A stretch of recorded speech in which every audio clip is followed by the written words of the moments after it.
Welcome to part 8 of Psychonauts, everyone. And we just witnessed someone getting taken away by a fish monster. We did. Crazy stuff happening in this playthrough, guys. Yeah. I wish I had old man living in my ear. I don't know how to drive that thing. I can't. I have to check Right? on the Wouldn't other that be children. great? Yes, yes. Just give you advice If whenever the you want. brains are out, they'll No, wait, it need wouldn't be some great, supervision because and you just pop possibly out whenever you want. refrigeration. And how can you Yeah. know how to I mean, operate could a you fire imagine truck? doing something Haven't private been and to just, summer camp before? hey, don't mean to interrupt you there, but I saw you're having a difficult time getting it. What kind of private thing, Dylan? I'm not going any further. I want you to expand on this. What No. private thing do you have in mind?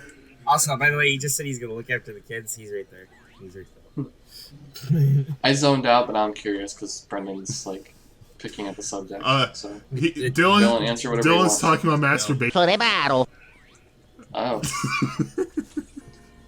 Well, at least Thanks, you're man. being honest You're and the forthcoming about it. Greatest person. Yeah, I answered for you. You clearly didn't want to give a direct answer, so I did it for you. You know what's funny is you bring that up. Like the other day, I watched the King of the Hill episode where Dale realizes that Hank finishes all his sentences, or all his he speaks for him pretty much. Like, yeah. No, Bill. Bill. Yeah. Yeah. If I always get those two. how mixed up, Bill and anyway, Dale. if Hank spoke for Dale, Dale would not talk ever. So many of the things he says in Hank's words are asinine. I love the word asinine purely because of Hank. It's just the way he says it. Asinine. Dale, that's asinine. If you were from the future, you would have seen this coming. Dale, you giblet head. So we were talking about this game not having a water level. That technically was not true. This is the water level. Whoa. I wouldn't really call it a level though, because it's more of you figure out where to go in the boss starts. This is as much of a water level as Hyrule Castle is in Wind Waker. It doesn't count. Exactly. Yeah. So, yep. This is happening. I actually like the idea for this water level a lot though, is you're like in this giant air bubble kind of deal. So you're actually walking around instead of swimming around. I don't know, I think that's a nice change. Still same setting, you know, different type of game. Yeah. I mean, it's oddly eerie too. I kind of like the vibe overall. Yeah. Well, the music in this game is pretty good. Yeah, sure. I mean, of course I am, but I'm kind of getting SpongeBob vibes from this, like concept of just walking on the ocean surface. Well, it's not the ocean in this case, you know what I mean, though. This game does this sometimes though, and this is where the adventure game roots I was talking about a few parts back kind of come into play. Like they'll just put you in an area, won't really tell you what to do, and you're just supposed to just kind of explore and figure out what to do next. I don't know. I always kind of like that kind of game design, but I guess I'm weird. What? No, that's normal. Like, Yeah. yeah, it's exploration based. So when no one gets hurt, fish. Yeah. Man, it's gonna be hard to find a new place to give you lumps. I love that line. It's gonna be hard to find a place to give you lumps. He's a lumpy lungfish. So yeah, I'm not gonna lie, like I had to cut like a little bit out because I got lost on remembering what to do for this boss fight. So I'm kind of running around here at the moment. It's another boss fight. What you're supposed to do is wait for him to start sucking in, and then hit the nail boxes, and he'll hurt himself. Considering how weak the bosses seem to be in this game, like, a little sad that there's already another fight. Yeah. That's one thing I can say about this game is its strategy for boss fights is kind of just throw a whole bunch of them at the wall and see which ones work and which ones don't, kind of thing. To be fair, a lot of platformers have less than stellar fights. Yeah. Yeah. The only platformer Oh yeah, so I show off the bacon. Yeah. the only platformer I've played that has consistently good boss fights is A Hat in Time. That's it. Have any advice on the current situation? Dodge that garbage it's spitting out. It seems like the games that actually do it right though, like sparingly use their bosses for the most part. I wouldn't say Hat in Time sparingly uses it either, because there's like the boss fight for every level. Except the DLC levels. Yeah. Unless you count that. Well, I guess in that retrospect, it'd just be having less worlds, but that game is also more explorative. So Also, Alpine Ridge doesn't have a fight, so yeah. Fake Head and Time fan. I love calling people fake fans because, like, anyone who does that, like, unironically is an idiot. Just want to get that out there. Oh my god, 4x3. Yeah, I'll probably fix this post-edit, so, but I don't really know why I didn't fix it now. I think it's because the 4x3 thing I had just wouldn't work for this, so I gotta make a new one. Also, it would also cut off the HUD, which is a little disappointing. Yeah, so this is kind of implying that the lungfish itself is moving this bubble around, because you're viewing it from the eyes of the lungfish, and you're being chased by it. Which I like that idea. It's just makes this auto-scrolling bit go by really slow, because obviously they can't have it go too fast, because otherwise you won't be able to make it. This reminds me of that part in Rayman 2 where there's this big teeth creature chasing you down a slide. If it gets too close, the camera is inside its mouth, and you can see the teeth on the on the top and bottom of the screen. Yeah, I never finished that game, but I always liked that idea. I've at least gotten that far, and like, yeah, that is really cool. I'm getting like weird, like Lucky's Tale vibes, like when you play the game, like because it's like a virtual reality platformer. Oh yeah, it's like isometric. Yeah, so you're like it's weird. You're kind of like looking over at the character when they're playing. Have you played Lucky's Tale, by the way? Like the original? Me? Since I don't have a VR headset, since I don't have a VR headset, I've only played New Super Lucky's Tale. It was a good game. Mm-hmm. Aren't they the same game? No. Entirely different. No. I was gonna say. See, I was super confused about that when they released New Super Lucky's Tale. I was like, is it a new game? Is it a re-release? Okay, what you're thinking of is Super Lucky's Tale. Lucky's Tale is the first game in the series, and that's a VR game. Super Lucky's Tale is the sequel, and New Super Lucky's Tale is like a heavily enhanced version of that game. There's like a lot of changes to the level design, graphics, and you even have a free camera. It's a. See, that's just confusing. Yeah, it's a little. I mean, they could have did a little bit better job with the naming, but. All right, so after audio interruption, back to the boss fight. Back to nails. We have to re-show some gameplay here because we're not really sure where we left off. So sorry about that if that's the case. Anyway, so like during that section where the fish is chasing you down, it was making me think of this video by Nick Robinson on a second-person game. As in, like, a game where you're controlling a person from, like, but, like, your camera view is from the perspective of someone else. Like, in this, like, right here. And, like, in that video, he's acting like that was probably, like, the only game that does it. So, you're wrong. Here we go. Yeah, the pacing of this. Yeah, I don't. I like how you're just. It's not even, like, challenging platforming. It's just you're on, like, solid ground. I like how you're just walking. So you can leisurely stroll while this giant death fish is following you. Also, I like that touch where the seaweed actually dies when it enters in the air. Yeah. Oh, yeah, that is. I'm getting weird, like, Galaxy vibes, or, like, I don't know. Maybe it's a Galaxy 1 or Galaxy 2 where, like, the... Is it Matter Splatter? Yeah, that's what I'm kind of thinking of. Yeah, that's Galaxy 1. Okay.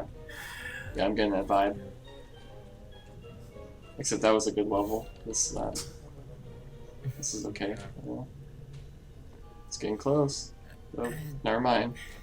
You know, and I guess I kind of see where Brendan's coming from with a lot of this game. Yeah, there's a lot of parts in this game that are just kind of okay. Yeah. I don't know. I always felt like the good parts in this game kind of outshine it. I don't know. I guess it's just personal taste. Yeah, I mean, like, I get there's a lot of charm in this game, and there's a lot of reasons to like it. It's just not clicking with me specifically. That's it.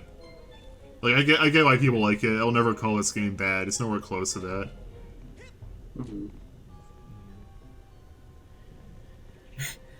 I remember that's how I took it at first, though, because, like, you were kind of like, it doesn't even come close to anything else. And I was like, wait, what?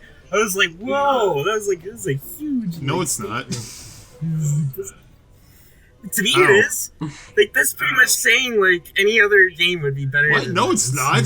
I was talking about the greatest games. How? How did you interpret it that way?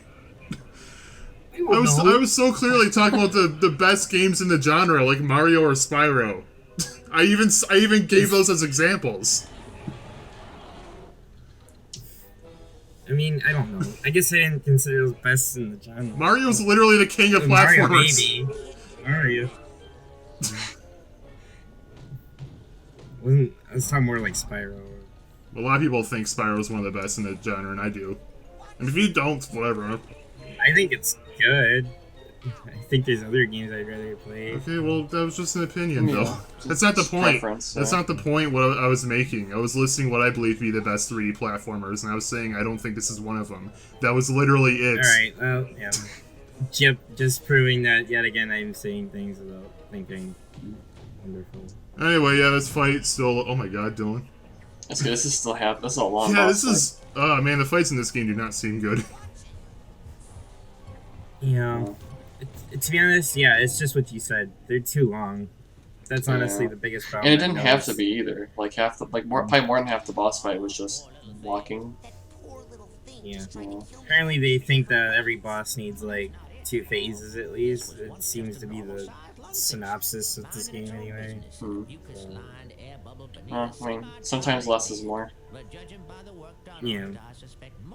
And I think a Hat in Time is a very, very good example that less can be more. I don't know, the fights in that game are pretty crazy. But they're not as long, that doesn't mean they're less.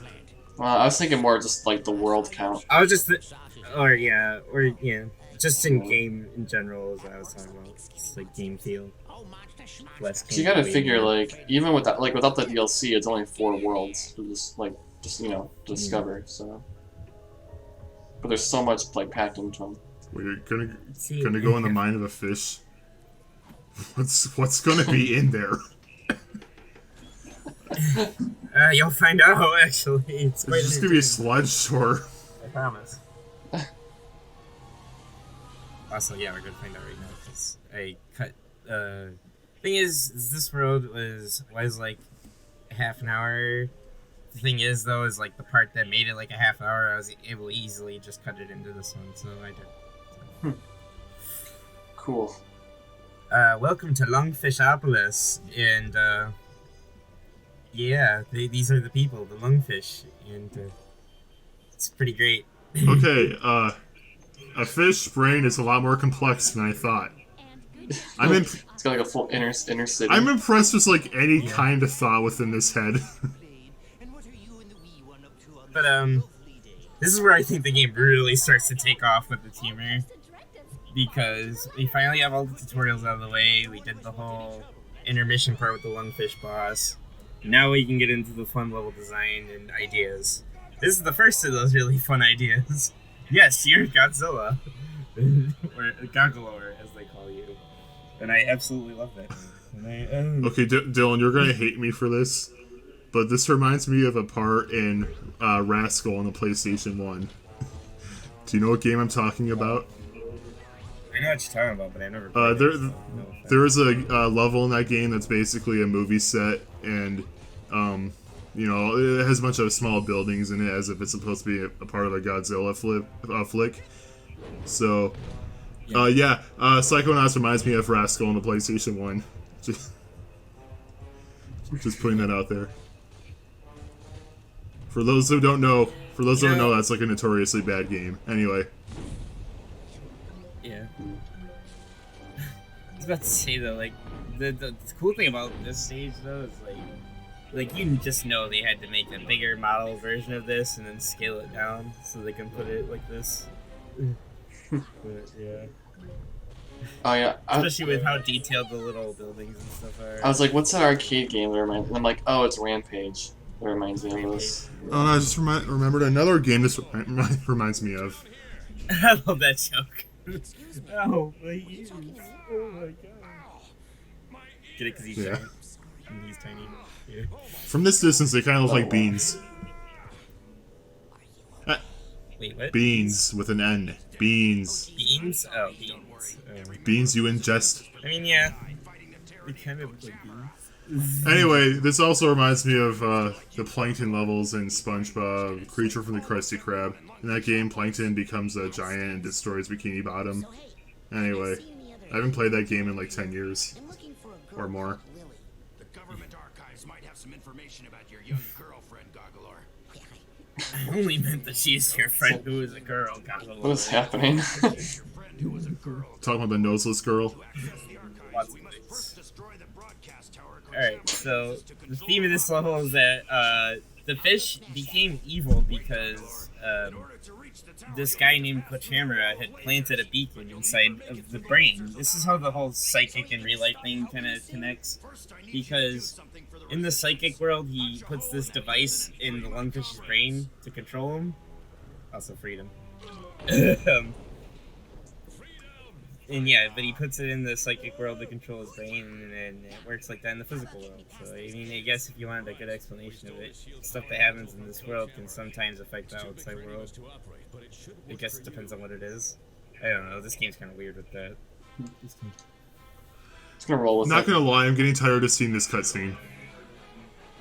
Yeah. You only have to see it a few more times. There's only a few more. Okay, at least there's that.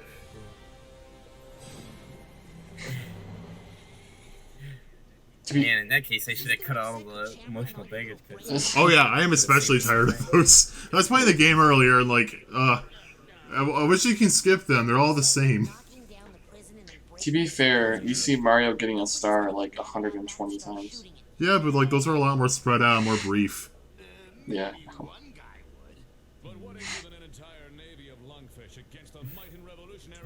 So what navy? Oh, Anyway.